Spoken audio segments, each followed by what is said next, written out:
महाप्रभु हमारे लिए आराध्य भी है, प्रेरणा भी है। जगन्नाथ है तो जीवन है। भगवान जगन्नाथ जनता जनार्दन को दर्शन देने के लिए नगर भ्रमण करने के लिए जा रहे हैं।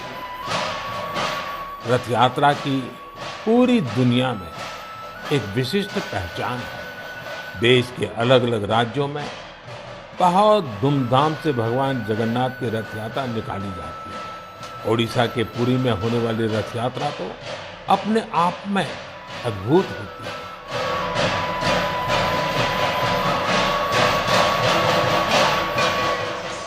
इन रथ यात्राओं में जिस तरह देश भर के हर समाज, हर वर्ग के लोग उमड़ते हैं, वो अपने आप में बहुत अनुकरणीय है। ये आस्था के साथ ही एक भारत श्रेष्ठ भारत का भी प्रतिबिंब होती है।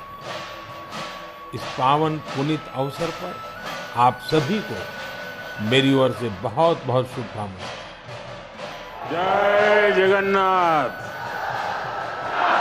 जय जगन्नाथ।